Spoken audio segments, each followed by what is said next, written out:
everyone, welcome back to JP's Budget Collecting and our weekly look back at the hot comics from 6 months ago. This week we're looking back at the hot comics from February 4th, 2022. I'm recording this a little earlier in the week because of life reasons, so I'm recording this on Tuesday, August 2nd, 2022. Those dates are so you know when this information is actually relevant because the market is, of course, always moving and changing, as you'll see by these prices. As always, we're looking back at the CBSI Hot Top 10 and the Comic.com Key Collector Hottest Trending Comics of the Week.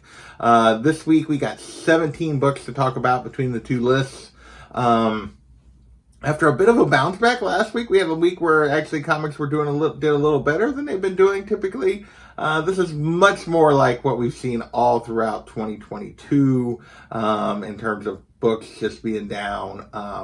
But we're still going to look at them, see what the factors were back then, see what's happened since, so that we can all make a little better decisions about what books we chased and what books we're patient on. So let's get into this list. First up, we have Masters of the Universe #1 from 1982. So this is the first kind of solo Masters of the Universe series. Obviously, they appeared in DC Comics Presents before this. This is the first series. And this hit the list because Kyle Allen was cast in the live-action Netflix adaptation of Masters of the Universe. Don't know what the timeline on that is.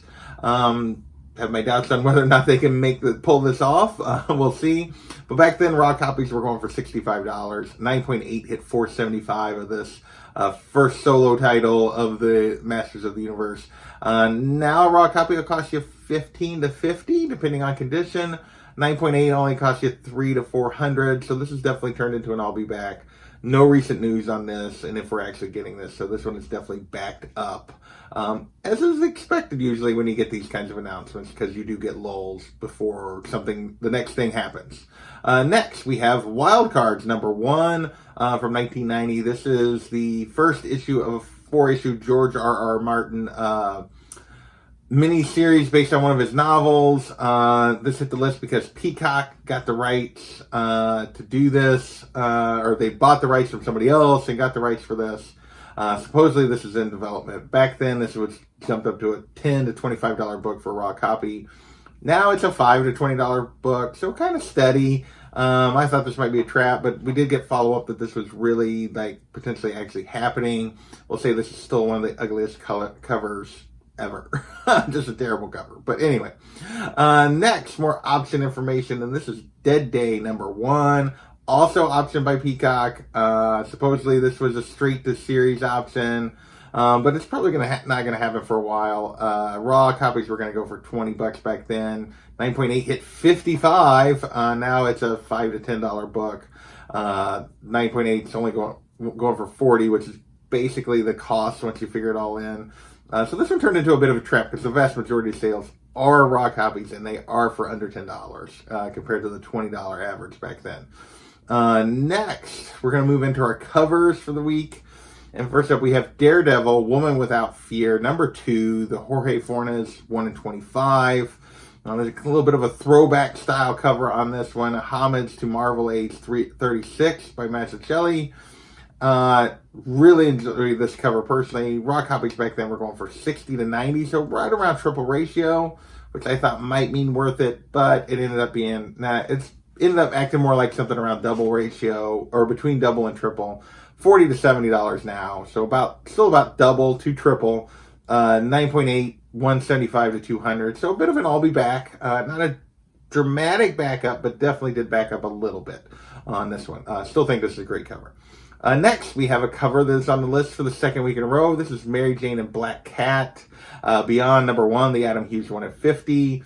Raw copies by the second week were up to 175 plus, which was double what it was the first week after it came out.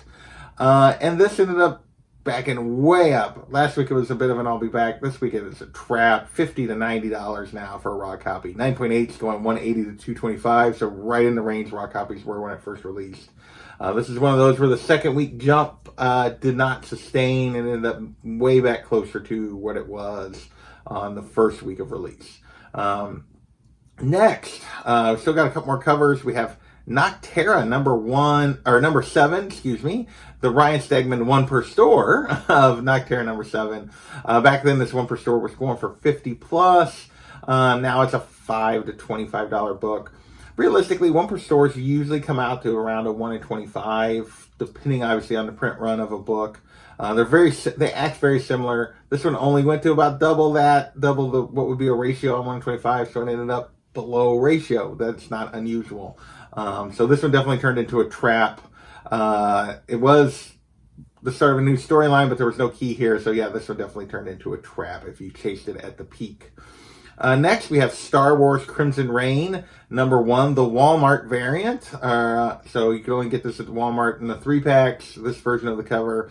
Raw copies back then were going for 15 to 20. The 3-packs were going for 45, which makes no sense because usually, other than the cover book, that's dollar books that are in those 3-packs. I'm not sure why people were paying 45 for a 3-pack, but anyway, now a raw copy will cost you 5 to 18, with most of the sales being under the $15 mark, which was kind of the bottom back then, and at 5 to 10, but there was a sale all the way up to 18. So another I'll Be Back, a book that just needed to be patient on. Next, we have a little bit of a comic buzz / cover going on here. We have DC Festival of Heroes, the Asian Superhero Celebration number 1. Long title on this one. This is the first appearance of the Monkey Prince. This is following up the news that he was getting his own series. Or actually, this was the week that his new series came out, excuse me.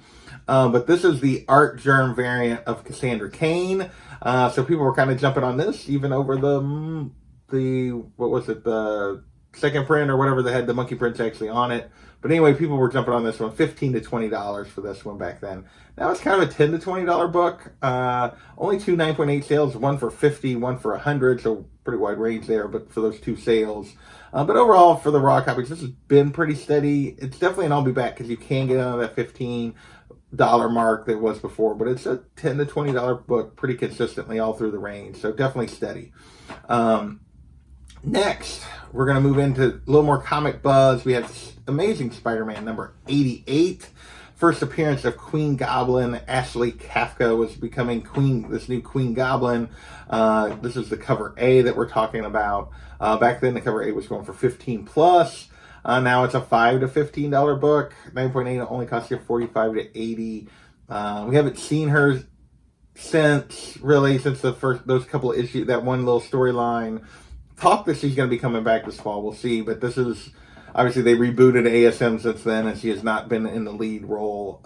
So this one's definitely down, and then I'll be back. We'll see if Queen Goblin ever amounts to anything long term, or if this was kind of a one-off, like some of the other we got a King Goblin once upon a time, and there's been several goblins over the years that really haven't amounted to much. We'll see if this is one of those. Next, we're going to move into Black Panther number 3, first appearance of Tosin. This is a Torrin Clark 1 in 25. So this was the second week of this buzz. This 1 in 25 had jumped all the way up to $400 to $500 for a raw copy back then, with a high sale all the way to $650. Now raw copies are cost you $200 to $400, 9.8 $600 to $900, and both of those numbers are kind of pushing up a little bit because we've gotten with the Black Panther trailer and there's a kid in it and people are like, maybe that's Tosin, which I think is highly unlikely. But anyway, so it hasn't become a dumpster fire like I predicted. I thought this was too fast for a character that really hasn't showed up that much yet. But it is definitely down, and definitely an I'll Be Back, that you should have definitely been a little bit patient on this one. On this 1 in 25. We'll see what Tosin's going to amount to. I know a lot of people believe in this character. I'm not sold this is anything more than Naomi again, but we'll see.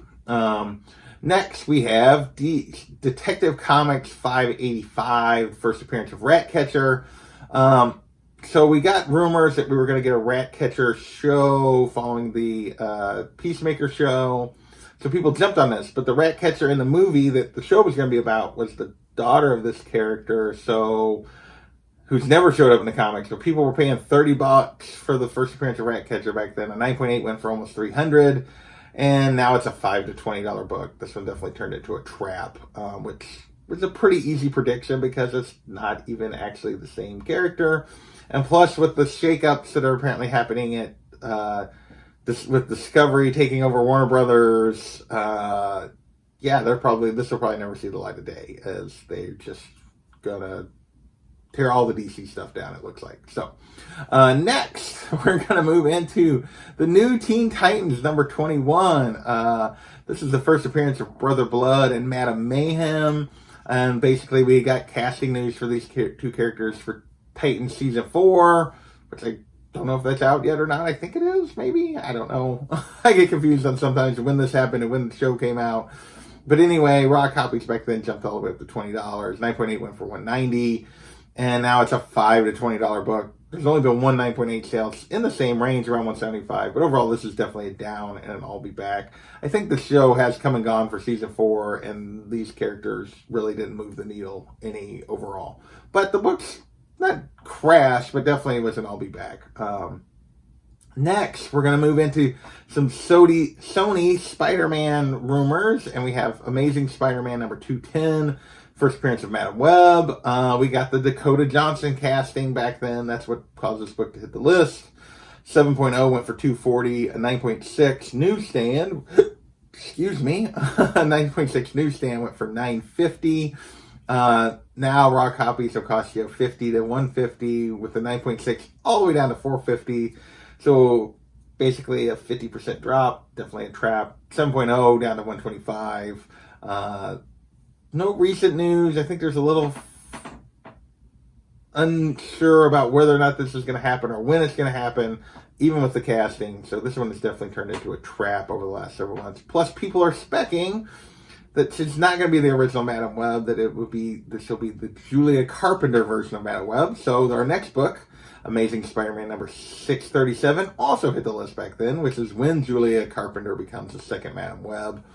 This book was going for $30 to $40 back then. Now it's a $15 to $35 book. So also an I'll be back. You can definitely get a little better. We'll see which version she becomes, and if we even get this movie, given some of the movies how much everyone other than Marvel themselves have struggled to even get these movies out. Who knows? With that, we're going to move into a little bit of Star Wars, buzz, and spec. And not really spec. We got it. We've gotten the character. First up, we have we have Archie, number 601, from 2009. And this hit the list because it has an ad for the Clone Wars TV show in it featuring Cad Bane. And obviously that's true first of Cad Bane in comics, I guess, is what they were going with there. Anyway, Cad Bane showed up in the Boba Fett show. So this book hit the list. Raw copies were going for $20. Now it's a $5 to $10 book, but that's only with 2 sales. This one definitely turned into a trap. Definitely not worth chasing back then. Next, more Cad Bane. We have Darth Maul number 3, the first cover appearance of Cad Bane. Back then, raw copies were going for 80 plus, 9.8 going for 300. I said I'll be back because he'll never be hotter. And I underestimated how much this book was going to drop because it became a trap. Raw copies now are $20 to $40, down from 80 plus. 9.8 going for 90 to 190, down from 300. So this definitely became a trap, marginally a dumpster fire here. Yeah, wrong time. When they first appear in live action, it's not the best time to buy that book. And this is proven out. Darth Maul number 2 is our last book of the list of the week. And that is the first appearance of Cad Bane in comics. Back then, raw copies were up to 180 to 200. 9.8, 800 to 1100. Crazy prices, crazy sales for Cad Bane showing up in Boba Fett. He appeared to get wiped out, and now this is a $40 to $80 book for a raw copy. 200 to 275 for a 9.8. Those are massive drops in value. 75% down on that 9.8, basically. This is an absolute dumpster fire. Never buy on announcements or for first appearances. Wait for it to calm down. The book is, A, we saw what happened to the character. We don't know if we'll ever even get him again. And B, it just was not worth chasing in the moment. So that's this week's list. 15 books down, as you're going to see in just a second. Another really bad week to have been chasing books at the time and not being patient. That's been the theme of 22. Patience, patience, patience. Look for those deals. I want to thank you guys for watching, and we will catch you next time.